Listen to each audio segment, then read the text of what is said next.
All right, brother, Coach V. We Yes, uh sir. we're excited to have you here, man. I really appreciate you getting up early to get on the show with us here, man. Excited to learn from you, your experiences, your life, and the coaching you get to do. But why don't you let's start out, man. Give us some of your background. Tell us your story, how you got to where you are. Yeah, Greg, man, to get up at 6 a.m. Pacific Standard Time to hang out and connect with a champion like yourself and all that you're doing to impact positively the world, man, that's easy. And you know, guys like us, there is no day, there is no time. This is just what we do. We prioritize Yes. and reprioritize according to, there's money in the transaction, but the wealth is really in the relationships. And to have an opportunity to be on here with you, that's easy for you, brother.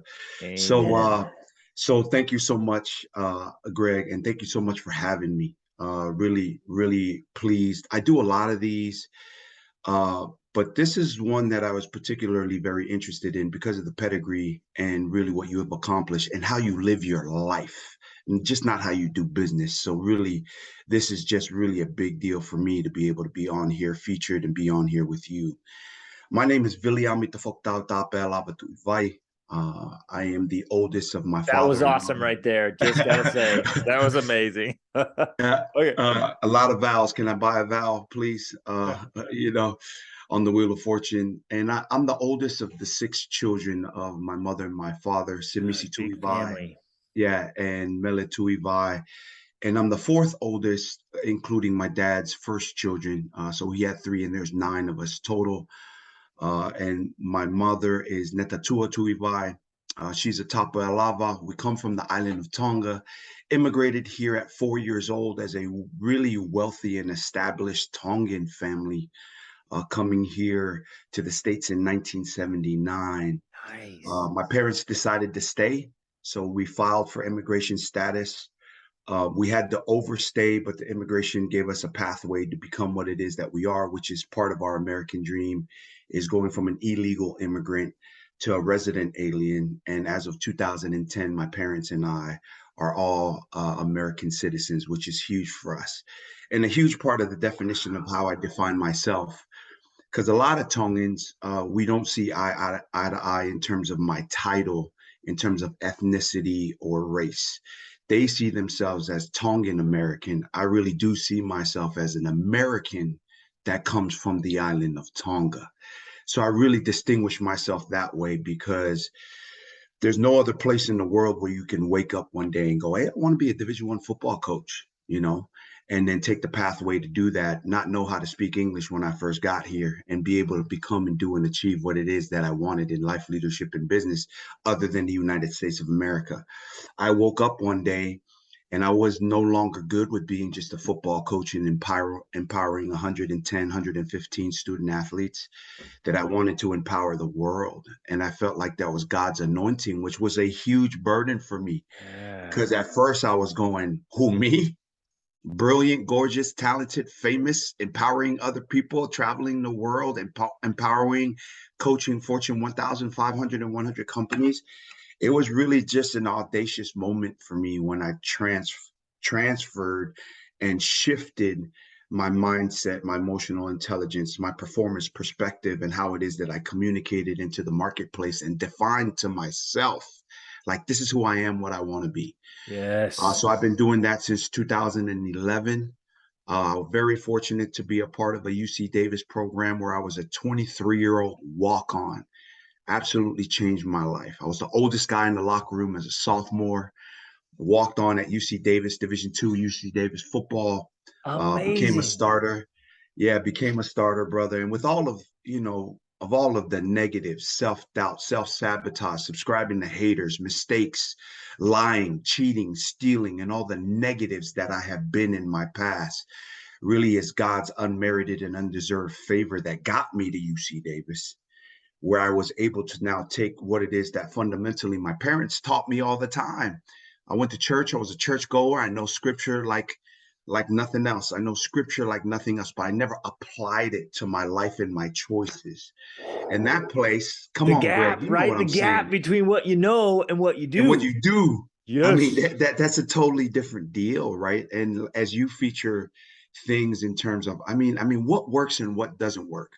So I'm a success coach for Fortune 1,500, 100 companies, 42 industries that I have no relevant experience in that expertise. And as the mindset, emotional intelligence, performance, perspective, and effective communication, nothing comes to fruition without performance, execution, and work. Ooh, Nothing. yep. And the combination of those five things are truly amazing. I met my wife in college, Martha Rackley at the time. We got married in Boise, Idaho in 2007, July 7th, 2007. We have two children. My oldest is a standout volleyball player and swimmer, Susan Melituivai. And then my youngest, who is 10 years old, he's a standout in 5 sports, plus jujitsu, something I Nice. always wanted to do karate You. because I watched Karate Kid back in the day, right? Yeah. But it's only brother couldn't afford karate or anything else when I was growing up in Pomona, California. And we reside here in Elk Grove, California. And really, a quote that I live by is one that I already alluded to and spoke of, is from my first book, Life Champion. There's money in the transaction, but the wealth is in the relationships. Yeah. So that's Viliami Tuivai, Brother Gray. Love it, man. And man, so much to hit there. Such a great story. Let's, man, there's all kinds of things we could address, but let's go to this gap, the gap between what you know and what you do, and also like the gap between the self-doubt and the negativity, right?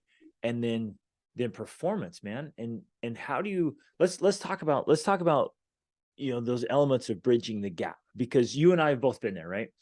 When I was out on my own as a teenager, I'm out on my own, man. It was nothing but self-doubt and discouragement, and to a point where I'd taken on an identity of like, nah, man, other people can succeed, other people are lucky, this is just my lot. And I kind of accepted, like, I'll always be broke, I'll always be poor. Oh, man, hopefully someday, like, I can get married, have a family, but man, things are just gonna be tough for me, right? Because we grew up in a spot like that, and then I was out on my own. So bridging that gap, man, how do you move? How did you go from where you were to where you are, and how do you help your clients do the same thing? How do we bridge the gap? Yeah, yeah. And I think guys like me and you, we oftentimes get overly credited for what we've done and accomplished, the championships that we've won, become a part of, the people that we've helped achieve and do. And been really, for me, I think that's too much of a superpower because my Tongan ass didn't have any other choice. It's either you did or you're gonna die. Come Age on, and can I die. be real, Yep. Greg? So Yes. that's one thing, because I just been inducted into the Hall of Fame. I get awards, and most of the times I don't have time to even attend. So I was like, look, I appreciate it. Can we do it next year? I'm just not available this year. It is one, I didn't have a choice. I mean, when you grow up on free and reduced lunch your entire career, you know that there's Yep. things that you have to do. And then standing in a free lunch line, and I say this often, I did tell myself, there's no way my kids will ever freaking stand in a free lunch line. Right? Come Same. on. Same. So you're right.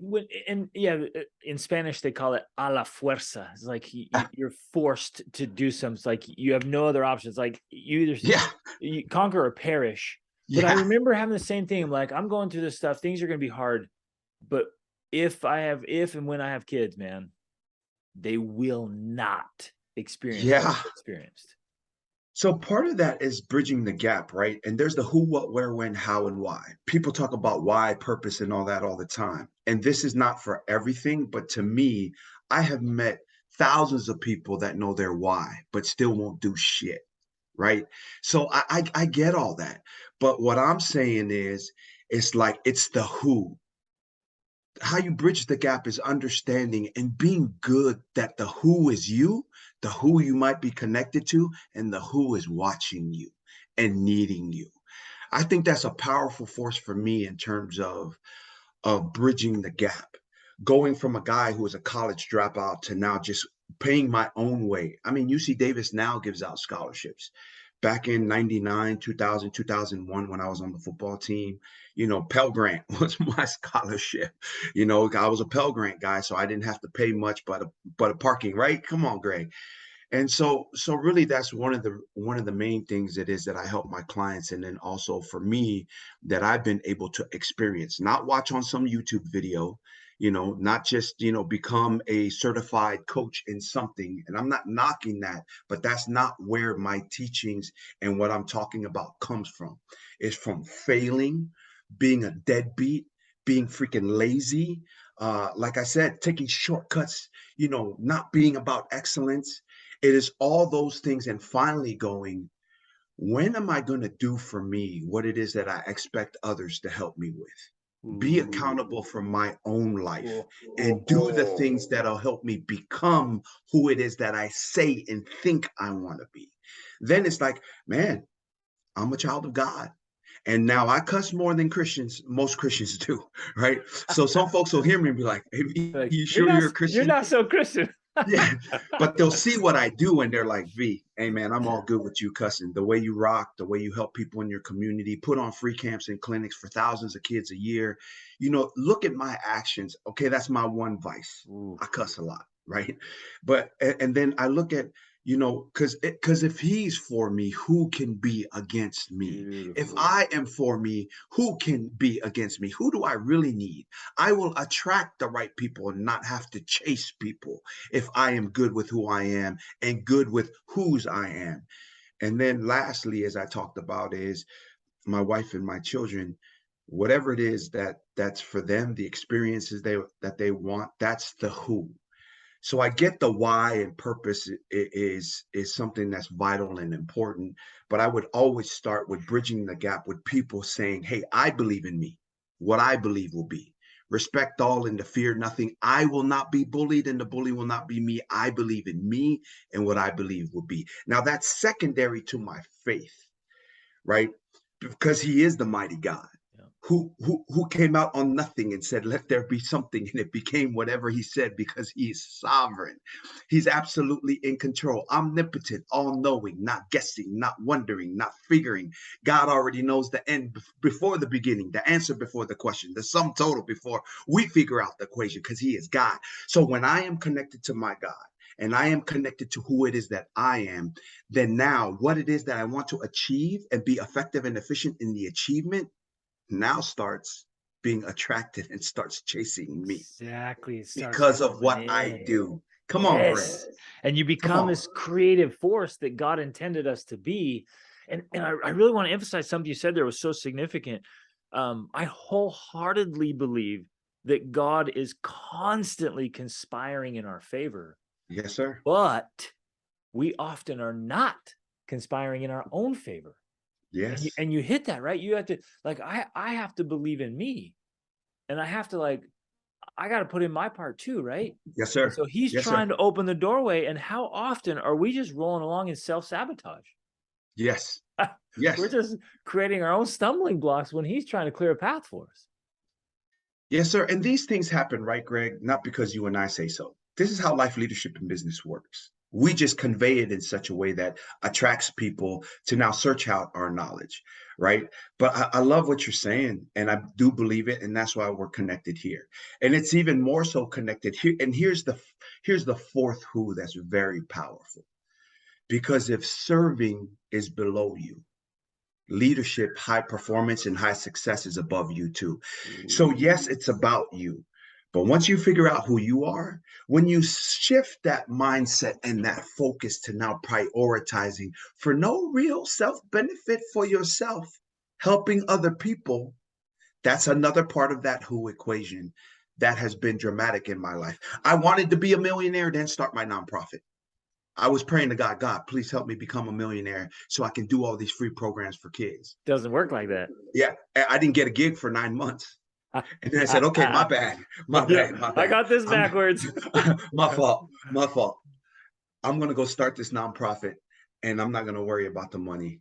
And I'm just going to roll and then let your will be done on earth as it is in heaven. Yes, yes, Come on, yes. Greg. Oh, okay. So, man, I'm so glad you articulated that so well. Actually, if everything works out, I'm going to jump on an airplane in about 40 hours Yes. to fly to Cuba and help clean up the hurricane.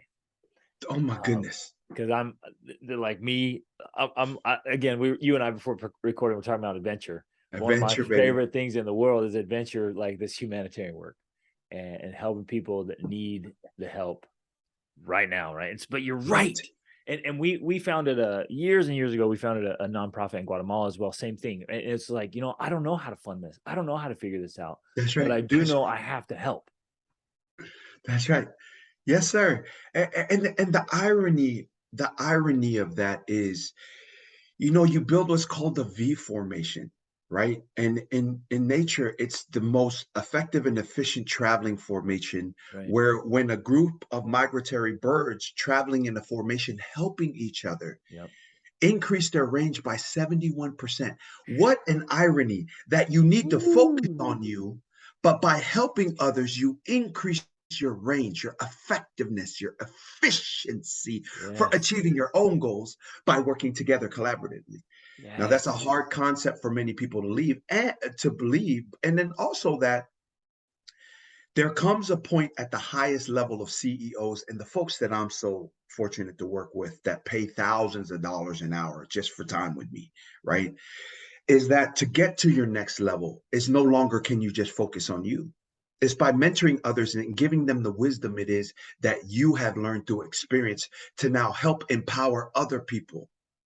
That's how the world works, right? That's the world of success. That's the world of our faith. That's the world and the equation for helping others that you help yourself level up to your next level.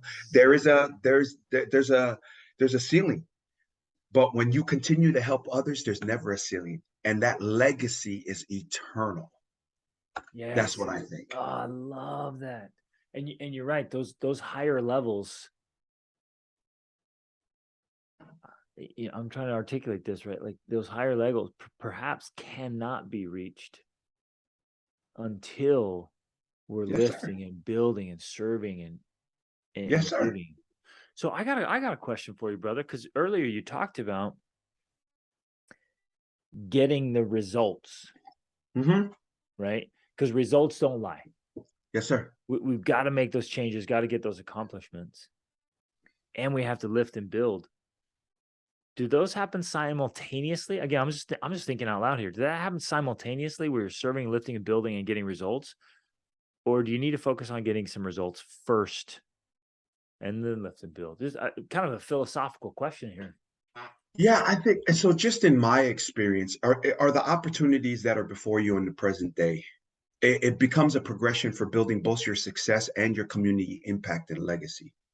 It is the things that get put in front of you where either you have to subtract it from your life to add to your life, right? Or you're going to do it though you don't have the time that adds to your life. So I don't know much about golf. Anybody that golfs with me, they know, Coach V I'm a double, triple bogey guy on the golf course at best, right? And but I still am good with it because that's who I am. And I love being out there.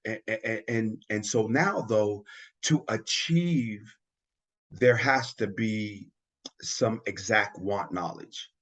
I think a lot of people miss on their achievement and the progression because success and big time success and championships and building dynasties is a progression and it goes up and down, and which, as we all know. Yep. But unless you go, this is what I want, and you're too vague, you're never going to get it. If you're just saying, Lord, I want to be happy and not putting a dollar amount on it, I found I don't hit the dollar amount. Yep. I don't put, if I want to impact thousands of kids a year, if I only go, I just want to make an impact on my community, but you're not detailed, like an exact want knowledge. Well, if we have no precise target and bullseye, that's what we hit. But if we do, I think that's where big time success is understanding progressive, that it does happen. Community work and serving others is definitely out of your comfort zone. But doing stupid shit and being around and doing stuff with your time you shouldn't be doing, that's adding to a plate that nobody has time for. Yeah. But service is something I don't have time for, and the multimillionaire that I want to become, and then billionaire. And I'm 47 years old. I've never made $1 million in a year yet. All of my counterparts in football, they make $1 million just for calling the defense at Texas or being the head coach at Auburn, right? Yeah. But like, okay, so I put in the exact want knowledge on it. I understand that it's progressive. And then at the same time, when I don't have time to serve people, that's when you serve. Yep. Because it's going to be out of your comfort zone. You're going to have to go to Cuba, do it in a time frame that doesn't work for you, and in a place where you'll have no cell phone reception. You're not going to know where you're going to get your meal from, right? That is real service. Yeah. Man, I love the way you're articulating that and making that. You're absolutely right. In fact, I went through that same journey like over the last 2 days. Like, man, I don't have time for this. And I have to make time for this. That's right. I have to clear my schedule because this is the right thing to do right now. Yes, sir. Man, I love that. Okay, let's dive into some specifics because I know the guys who are listening here are like, all right. So what? Well, you gave us specific. Get very, very clear. Get out of the vague kind of. I want happiness and success. I want whatever that means. Like get dialed in. But then, what are the logistics, brother? How do you get in the day to day? What works? How do you start making changes and getting what I like to call it palpable progress? Oh, like yeah, that's great. It can hold up in court, man. Nobody's going to question whether you're progressing or not. How do you get that stuff? Yeah. I think it's the same for everyone in terms of business, and it's very measurable. You take your goals and then you do a reflection or a self inventory where you look at your bank account and you look at your calendar. And are those things tracking and progressing you towards or farther away from where you want to go? It's that simple, but that hard. Because most people, because they can shoot from the hip, you can shoot from the hip in these United States of America and make 250 grand a year. You can shoot from the hip. Come on. You could just show up early, stay late, and then work yourself 7 days a week. You could do that. But really, there's a couple things, right? For process, if those that are taking notes, write down process. It's replicable steps that replicate success. Now you tie that back into the things that I just talked about, your bank account, your spending, and then how you spend and or invest your time and money. You look at your calendar and you make sure that there's a sequence and a process and protocols that'll allow you to reach and obtain your goals. And it's incremental and progressive. But that's where it all starts. It's starting with you believing in you and who you believe in and the who that you're standing for and serving. Then it comes down to doing a self inventory and where your time and your money is going. Because that's where all success flows is according to numbers. And those numbers are time and money. So again, if you track your calendar, and there's usually around 14 calendar days that we need to track, right? That's already on the calendar. It goes from New Year's to New Year's Eve, right? Christmas, Halloween, if you got kids, we got Thanksgiving, we got Memorial Day going backwards, right? In September, you got summer, August trips. July, you got 4th of July, you got Father's Day, you got Mother's Day, you got Valentine's Day, and then plug in your anniversary, the kids' birthdays, your birthday. How many CEOs that I first met, they're like, wait a minute, you mean to put down on my calendar that it's my birthday? Yeah, because you always end up working on your birthday because of the fact that you've never sat down and created a strategy for your time. We let the company tell us when we should work. We let opportunities tell us when we should work. But when we design an empowered schedule that starts first and foremost with your personal faith and family time and put that down on an annual schedule, which guess what? Because the dates in those events don't change the next year, you just replicate that and change out the destinations you want to go to for vacation, right? Because if not, work will run our ass over. Opportunities will run our ass over. So then, according to empowerment teaching that I teach, you're now blindsided by neglect. Now all of a sudden you come home and wifey and kids are gone and she's tired of you making millions, but you're never there.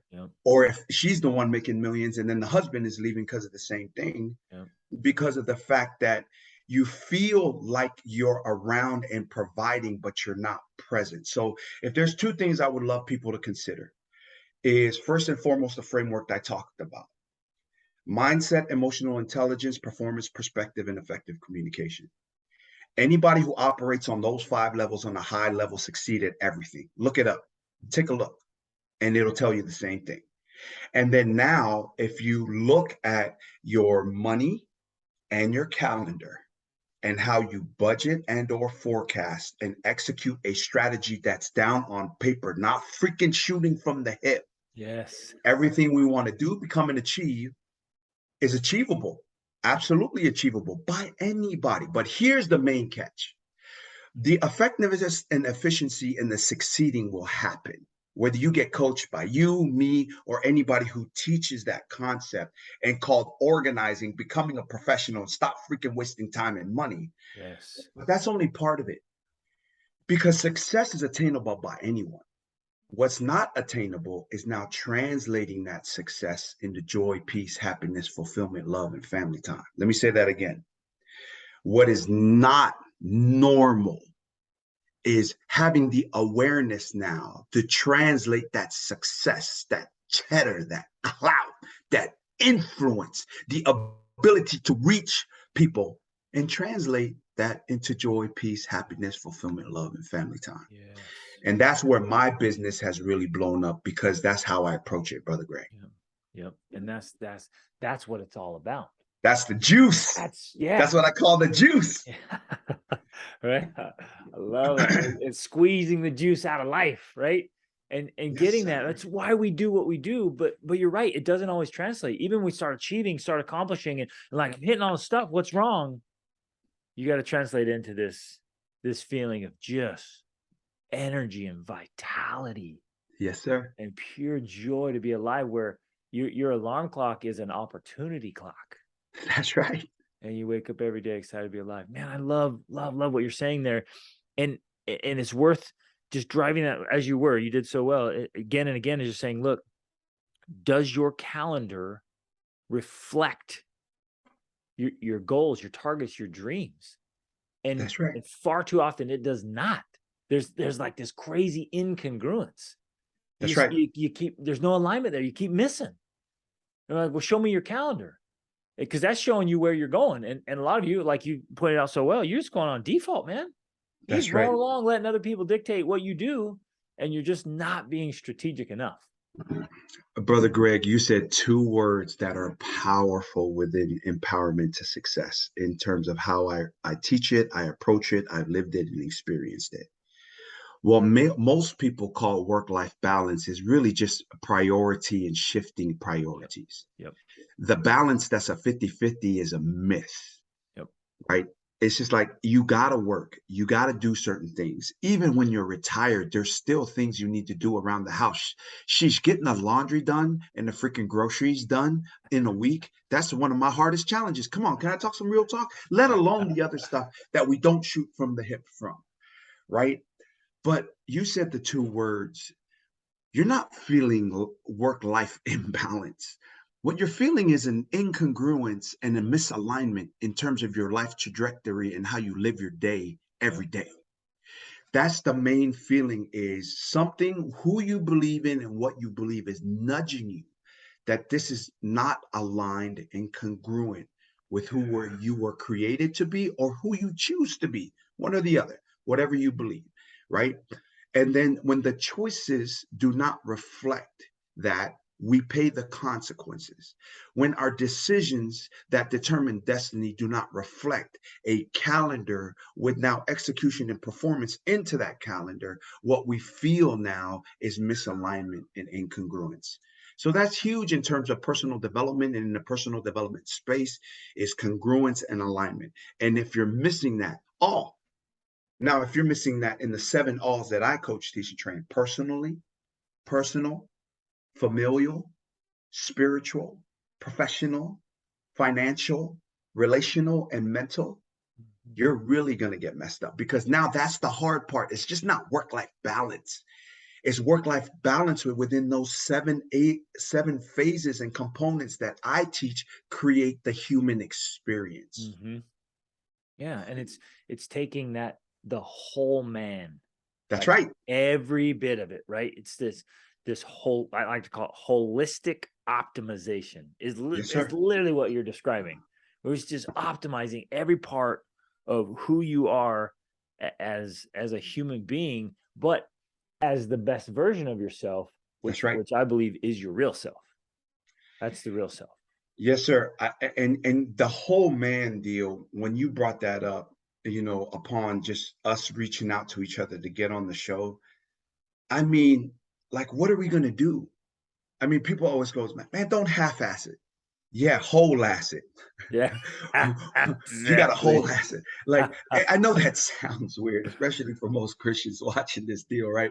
But I mean, like, so and here's a term that comes from one of the greatest books that I've ever read outside the Bible, and then outside of the other high performing books it is that I've read, that has really helped me. Good to Great, like the basic fundamentals, Good to Great, and all those books coming to now High Performing Habits by Brendan Burchard, Mhm. is when you're not your whole man or the Coach V 7 alls, you're not able to do what's called prolific quality output. They call it Mhm. PQOs. Yep. I call it most vital tasks. So, most vital tasks, when you focus on the things that are most vital and should be a priority according to time, place, and circumstance. Most people, 90% of people, according to the surveys and the studies, say that most people that feel that they're aware are unaware. So that's one. Most people don't even have a clue where they are, where they're going, what they're doing, and all that. But if you get the whole man going, then you maximize your days and your priorities and the things that life has. And you create what's called prolific. Brendan Burchard, this is a Brendan Burchard term, not a Coach V term, prolific quality output. Yeah. So if it's not creating prolific quality output, I call it addition by subtraction, which is cut it. If it does not create success, joy, peace, happiness, fulfillment, love, and family time, cut it. And that's how you actually simplify your life so you can now focus and prioritize the things that really matter. Exactly. And that requires, what's interesting, I'm sure you've seen it, I see it, that can be tough for some people. And in fact, it was tough for me in our journey. We had to start saying no more often. And you had to Yes, you got to cut the crap. And it's almost like this quiet fierceness of like, no, man, I'm not bringing that in. I'm not allowing it in. Like, if it doesn't add real value to my life, it's that's out. right. It's out. Yeah. And people don't understand that. And the crowd, the masses, they're all right, come on, what, why? And you're like, no, man, I'm here to really, really live. And so anything that's kind of iffy, for me, it's out. Yeah. Yeah. It's vitality. You talked about that word, you brought that up earlier, is um, protecting your energy and your state of mind and your emotion. I have never seen where I have been negative, speak negative, whine, complain, and blame, or be around others that do those negative things amount to anything positive ever. Right. So protecting that energy. Right. And when I say there's money in the transaction, but the wealth is in the relationships, most of that battle is staying the hell away from people that bring no Yep. value and that are doing the wrong things. And the hardest thing, especially being people that value family or this Polynesian sense of we're all about family, I stay the hell away from people that even my brothers and sisters, when they're negative, I just stay away. I'm like, hey, look, I get why you're like that, but that's not how I roll. Now, for people that are Polynesian that I'm not even related to, like Dwayne Johnson, that's The Rock, I claim him. So if you're successful and you're Polynesian, Coach V's claiming you too, because I'm all about that positive vibe, Yes. right?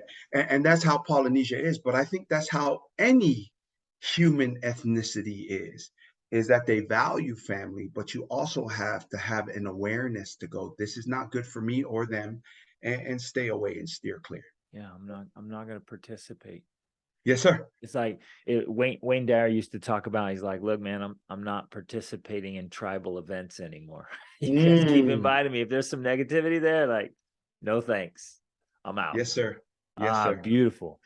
Man, this is all so good. Um, are there specific, like really kind of dialed in now, are specific daily rituals, routines, habits that really have been kind of a bedrock now for you? The things, how you get up or how you go to bed, or the kind of a daily rituals or routines or habits, patterns that are Mm. making a difference for you or your clients. Yeah, and just like we're talking about is like what do we ingest and what do we consume and what do we engage in? I do really believe within the formulas it is that I teach that are social formulas, daily habits, activities, routines, and automated tasks lead to flow. Flow creates momentum. Momentum Beautiful. lifts you to your next level of life leadership in business. And not because I say so, this is how life leadership in business works. So I'm an early riser. I'm up right around, Mamba Kobe Bryant time, 3:30, 4 a.m., right? And I get going with two things, right? And the first is a prayer just of gratitude and really asking for nothing, just grateful. Lord, I'm so grateful today. Thank you so much, Lord, for life, for health, provision, protection, wisdom, family, and friends. It's the same prayer every single day. And I'm a national keynote speaker, so I've memorized this prayer. I'm so grateful for my wife, my kids. Keep everybody safe, Lord. There's so much evil and injustice going on all over the world, let alone just here in the United States. We pray for your hedge of protection and thank you for your hedge of protection over all of us. Then I meditate on the specifics of what I want to achieve for the first 30 There. minutes of the day. I just sit there and then I meditate. And then, so in that, if I don't have an East Coast client, which usually starts around 4 a.m. Pacific Standard Time, or I don't have a Singapore or a New Zealand client at any time of the day that I have an open space, I will allow myself that if I'm meditating during lunch on the sofa, because I already made $10,000 this morning on a Zoom call, then if I fall asleep, that's okay, because sometimes I'll meditate on something for a few minutes and my mind will just get so relaxed, I'll just fall asleep. And then after that is just being with the kids, right? And my social media posts. So I'll get a social media post done and prepare breakfast. Now my kids are 10 and 13. They're like, no, I'm just gonna pop in a waffle, Eggo waffle. And then I'll turn and try to get a couple posts in. I still post a lot of my stuff all by myself on LinkedIn, IG, Facebook. Then after I drop off the kids and make sure they're cool and we spend some time in the morning, we always do some type of sports training for 10 to 15 minutes. And we have Nice. a long driveway for my daughter, volleyball or football or baseball, or my daughter just working on her strokes mentally is just, okay, here's your swim stroke, right? Working on that because that progression of daily habits creates that flow for all of us. Yep. Then I do some type of workout, some type of activity, running 2 miles, jogging 3 miles, right? Anything like that with some type of high intensity interval training in the driveway when the Yep. kids are off, or I go play hoops and try to dominate all these 25-year-olds, even though I'm still foot Ah. seven, right? Then my client calls usually go between 11 a.m. and 2 p.m. And on my podcast radio station stuff, where I have a Hollywood radio show called the Coach V Show. That's personal development out of Dash Radio on Hollywood Boulevard. I usually fit in clients all the way through then, or getting prospective people for the show and or recording the show during that time. And then once I hit 2:30, as an entrepreneur, this is how I set up my life. I want to pick up the kids, take them to practice, be their coach, have dinner prep. If my wife is off, we prep dinner. So we just warm it up when we get home. And then we go to practices all the way up to 5, and games all the way up to 5, 6:30, depending on the day, all the way up to 7. And then we come home. I might have a meeting or two, just really quickly, 30-minute client meetings, depending on, because when it's nighttime here in New Zealand and Australia, I could jump on with a prospective client. Hmm. Then after that, we just all kind of kick back on the sofa.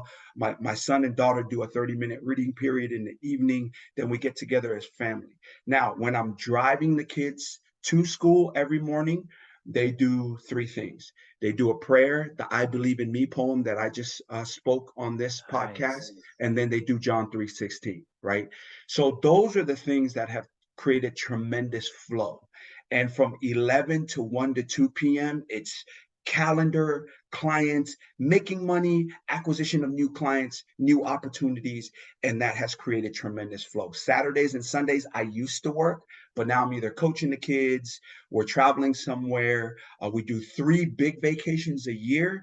For us, Nice. a big vacation is 7 to 18 days, just depending Nice. on the time frame. And then we do one mini vacation a month, which is a 2-dayer somewhere. Here in Beautiful. California, Yep. Las Vegas, there's plenty of places to go. And so that's an approach to the annual calendar and my daily habits, along with Beautiful. Sundays being church, a little football, and hanging out. Love it. Right. And it all reflects the intentionality there, Yeah, being yeah, very deliberate yes, about sir. how to make this work. And what we hear, I'm sure you hear this, I hear it, it's like, ah, man, you can't make that work. But you're right. It's like when you take that and you say, this is how I want my life to be, this is how I Yep. want my lifestyle to be, this is how I'm prioritizing, then you make it fit. Yes, And it sir. works in there where you can spend so much time with your kids practicing their Yeah. sport or being at their practices or at their games. Yeah, yeah. I didn't know anything about baseball 3 years ago. I'm gonna be the head coach this year, you know? Nice. So my son at 8, 9, and 10, I was an assistant coach. Now I'm gonna be the head coach this year. I never thought I'd have so much joy sitting on a can of baseballs on the side of a diamond, coaching a sport I never played, I was never interested in, but because my son has a passion for it, Yeah. because my daughter has a passion for swimming or volleyball, man, we go all in and engage so they could be high performers in what they do. Yes. And then, I asked my daughter, I wanted to be her volleyball coach. And she goes, no, dad, can somebody else be my coach for this one? Okay, cool. She's Yep. 13. That's just how it is. I don't always get to engage. Everybody has an opportunity to make their choices and decisions, and we live it from there. But what we will not do is shoot from the hip. Yep.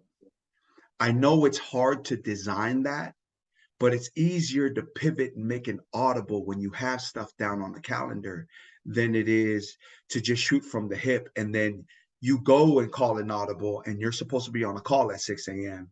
And then all of a sudden it's like, I just wake up and go, hey, what's on my calendar? What's on my calendar tomorrow? And so that's part of it as well as waking up in the morning. And as soon as I wake up, after my prayers and meditation, look at the calendar, looking at the calendar for the next day and what's coming in the coming days so that I'm always forecasting, but also being as present as I can be. Yeah. Oh, I love it, man. The intentionality, the deliberate action here is amazing. Um, love the family trip thing. We do the same thing. We take big trips every year. So I call it the whole framework I use is micro dosing and macro dosing, right? So the macro is the I big like trips, the that. big experiences, the Yeah, big yeah. investments, the unforgettable stuff. And then the kind of micro dosing is it's the small trips, right? You're saying every month we go to Yep. Disney. Same. I'm like, okay, we're gonna do a little adventure here, and we do the same with my wife. So we go on a date every week. We do an overnighter every month. Every quarter, we do 2 or 3 days away. And then every year, she and I, just the two of us go, and we'll do 10 to 14 days, something big. Right. Right. So Right. it's the same with the marriage, same with the kids like you're doing. And it makes all the difference because it's the connection, it's the investment, it's the memories, which are absolutely priceless. Absolutely. And the one disclaimer, I think, and you tell me if you agree, that doesn't mean that the wifey and I will not agree on stuff. We will still disagree adamantly on stuff. The kids will still be kids, Yep. right? Yep. But you're able to get back on track faster and trust each other more because of those experiences. What do you think, Ray? Exactly. Exactly. So one of the things I like to share with my clients is like this idea is it just occurred to me it just hit me so hard one morning. It's hard to get lost in life if you check the map every morning, That's right? And right. so you're right. So any deviations with marriage or the kids or life, when you're checking back in and you're making this part of how you do life, this is just the family way of being, then it's easier to recover. It prevents a lot of headache and problems, Hmm. and you're living in high performance. And well, I love what you were just illustrating there so well. Not only are you helping your kids, and look at the advantage we're giving our children by teaching them to be high performers from early on, but also their friends and their teammates and the youth around them, and leaning into that, where we're giving these kids tools that you and I wish we'd had when we were their age, Oh, absolutely. and making Absolutely. that game-changing difference, man. Yes, Oh, I sir. love this stuff. Absolutely. Yes, sir. I love it. And Um, I do have to credit a lot of this from football. Like all I did was take the detailed agendas and itineraries and having a plan for everything and willing to live with the consequences from being a part of championship programs. Being at UC Davis and Boise State really taught me to have a schedule like that. That's where it all beautiful. came from. Yes, sir. And execute those plays and Yes, sir. to Yes, well sir. the fundamentals. I know I just know this from you playing that level. You worked on the fundamentals from the footwork and the Yes, sir. movements, the explosions, right? You just take those principles and practices and apply them to life. Yes, sir. Practice and preparation and planning. Those three Oh, things will do a lot for anyone. And people go, well, how do you keynote speak so well? And then and people pay me that make more money than me in keynote speaking nationally go, man, I want you to teach me what you do. yeah, Right. Like the number one, what about just practicing your script? Well, I want to do it. I kind of want to be, spontaneous. Yeah, good luck with that. yeah, Because then you can't manufacture and replicate it. People, when you don't have a script, I'm not saying that you can't be an amazing speaker without a script, but when you say the same this to the same people, different things where it's inconsistent at different places, their trust in you decreases. mm-hmm.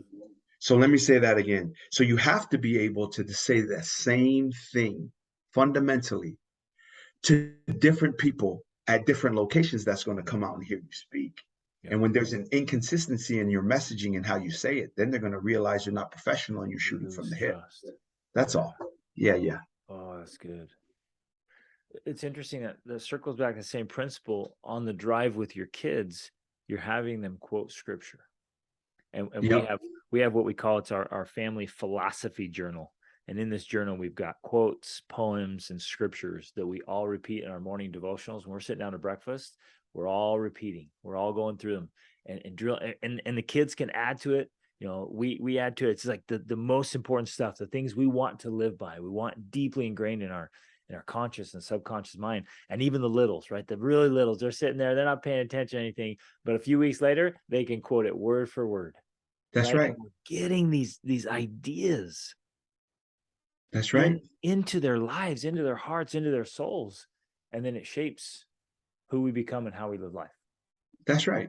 So especially because when you recognize that, okay, what's a 5-year-old kid who can memorize a whole Metallica song or a whole Tupac Shakur or a song, right? If they can memorize those things, why can't they memorize anything? Well, the Exactly. reason why is we won't take the time to teach them and have them repeat what it is that we play on the radio without knowing because they're in the car and they're going to know those lyrics anyway. Mm-hmm. Right. So why wouldn't we socially program them to at least fundamentally have the right notions and approaches in their mind? But now they have to grasp and deploy according to what they experience. But if it's not fundamentally set, because that's the thing, how many languages can a kid learn? As So many as we're willing to teach them. exactly. Adults are a little bit harder because we have so many preconceived notions. Adults don't see things as they are. We all see things as we are, the Yep. myriad of experiences. So there's always a lot of just pushback and criticism and not trusting when you're an adult. But when you're a kid, you can teach and program them anything Yep. because they don't have all the biases that adults have. And so, but with adults, anything that we repeatedly do, we become. And then I have people tell me what they are, but I know who they are by why they do. And when you Yes. have that type of wisdom, you just move in a way that's going to be more effective and efficient. Oh, so true. So powerful, brother. Yes, sir. I love I can tell who you are by what you do. But I mean, It's people because tell me that. it's our practices prove our priorities. Like we can talk all day long. That's one thing I like to say. In fact, I just spoke. They flew me out to speak in Denver last week. And it was one of the things I shared there. I'm like, look, what if your life were a silent film? That's right. You can't tell us what's important to you. We all get to see. Yes, sir. Yes, It's sir. such a powerful framework. I'd love to ask myself that. Like, hey man, what if my life were a silent film? What would people see? Really Yeah. matters to me. Yeah, yeah, yeah. And so my daughter lost their first game. They're the number one team in the district here in Elk Grove, California at 6-0. So I pull up, and our neighbor, his daughter is in 7th grade, so they play right after us. And he goes, you know what? Nobody's going to beat your daughter's team, man. They're going to go undefeated. And I said, that's the thing about sports and life. It is the real reality show. And you never can tell, but we're going to find out Yeah. because what they're going to do is going to tell us. They lost 2 sets straight. They've only lost 3 sets the whole season. Wow. And it was 25-23 and 25-23 both sets. Oh. And then it was like a college atmosphere for a 8th grade volleyball game. And the spikes and stuff was just high level. But that's the thing. And then, okay, we lost. And my daughter knows. And I said, hey, what happens to you matters. What matters more is how you respond. Both when you win, because you've been 6-0 playing some sorry ass teams, and then you're like, oh, I'm good. I don't have to spike hard. I don't have to do this hard. I don't have to do that hard because we're going to win. Yeah. But when you show up against a team that's evenly matched, then how will you perform? Okay. So then you lost. Yeah. Now, how will you respond? Good life lessons right there, man. Yes, sir. A hard one to learn. Yeah.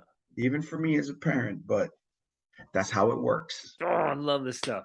Brother, thank you so much. So much goodness here. Any last thoughts? Anything else you want to share that maybe we haven't touched on yet that you feel like, man, it matters and it's important to you? Yeah, just like I am so grateful that someone like you would reach out to someone like me, who's really aspiring to get to the levels. And I get a lot of good stuff and I'm doing a lot of good stuff, but looking at what you're doing, I'm just so grateful. And that would be my last message, is just that, there are those that are grateful and those that will be made by life to be grateful. Mm-hmm. And that nothing good comes from being ungrateful. Right. Along with this self-doubt deal of like, because really it is both, in our greatness and on our insecurities, where we ask ourselves, right, who am I? Who are we? Who? Me, brilliant, gorgeous, talented, famous? Well, actually, who are you not to be? Yeah. Because you are a child of God and you playing small doesn't serve the world. And there's nothing freaking enlightening about shrinking back so that other people won't feel insecure around you. Yes. You were born to make manifest the glory that is within us. And it is not just in some of us, it is in all of us. And as we let our light shine, we unconsciously give others permission to do the same. As you and me are liberated by our own fear, now our mere presence automatically liberates others. Be grateful and believe in you, friends and family. And thank you so much. I'm so grateful, Greg, for the opportunity to fellowship with you on this call. Oh, it's beautiful. And brother, you can feel the gratitude radiate from you. And it's I appreciate it. And it's beautiful. I appreciate it. I appreciate you on being on here and who you have shaped and molded yourself to be, and living with these priorities so you can be a force for good in the world, man. And yes, sir. Following your lead, brother. Keep leading. We're following over here. Where can people find you, man? How can they connect with you? Yeah, website is coach-v.com, coach-v.com, and my Instagram handles and LinkedIn, Viliami Tuivai and Coach Viliami. Reach out to me for anything. If there's any way that I could serve and help you and your success, but not just that success, but to translate it into joy, peace, happiness, fulfillment, love, and fam time, holla at your boy. Love it. Awesome. Thank you, brother. Appreciate you. Thank you so much, Greg.